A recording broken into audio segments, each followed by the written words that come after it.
What about the service? Khidmah. We all love being served. I mean, we feel amazing going to a restaurant on a weekend.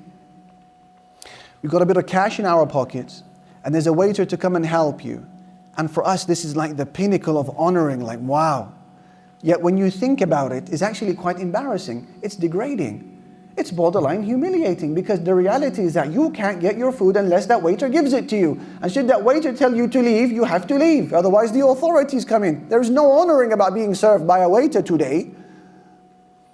And then look at their facial expressions. If you ask for one too many things and you get on his nerve.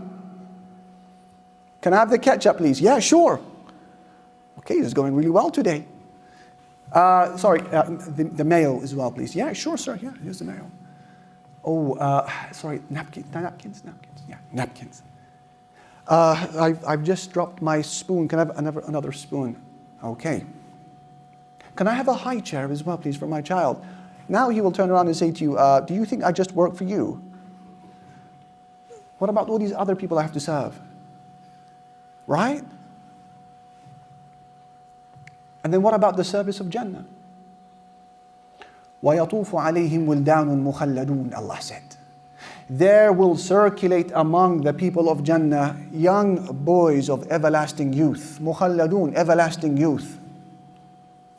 إِذَا رَأَيْتَهُمْ, if you were to see them, حَسِبْتَهُمْ لُؤْلُؤًا مَنْثُورًا, you would think that they are scattered pearls. Look at that description. La ilaha illallah. You would think that they were scattered pearls. يَطُوفُ, Allah said. They are circulating around them, all over the place. Meaning they're full of energy. They're full of livelihood. They're enthusiastic. They're there just to serve you. They have nothing else to do. Wildan, young boys of everlasting youth. Because you know how it feels to be served by someone your age or older than you. It doesn't quite feel right. Allah says you won't need to worry about that. There's no awkwardness in Jannah. They're all young. And they were created to serve. If you were to see them, you'd think that they were scattered pearls. They're all over the place serving. No one's chatting next to the window. No one's on his phone.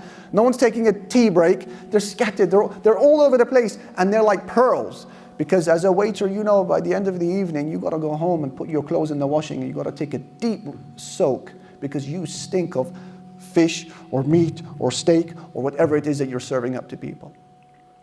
Allah said, no, those servants of Jannah, they're like pearls. They remain unblemished, clean, beautiful, amazing to the eye.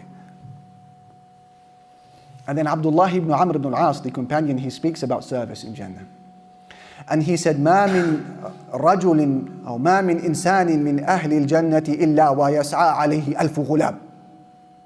كل غلام على عمل ما عليه صاحبه. Every person in Jannah will be served by no less than 1,000 servants. That each and every one of them is doing something different to his neighbor. How? I mean, if I was to ask you now, like how would you like to be served? You know, maybe you could list 5 ways. I want to eat, I want to drink, I want a comfortable bedding. And then now you got to use your imagination. If you can stretch it to 10 or 20 ways, you know, you're very creative. But then 1,000. 1,000 ways of service? That means therefore that in Jannah there are pleasures and enjoyments that transcend your human imagination. I mean, when Allah describes the vessels as وَيُطَافُ عَلَيْهِمْ بِآنِيَةٍ مِّن فِضَّةٍ وَأَكْوَابٍ كَانَتْ قَوَارِيرَ مِن فِضَّةٍ, that they will be drinking from cups that are made out of silver, yet they are crystal clear. How is that? La ilaha illallah. Cups that are of solid silver, yet they are crystal clear. And if this is the description of the servants of Jannah, as you heard Allah describe,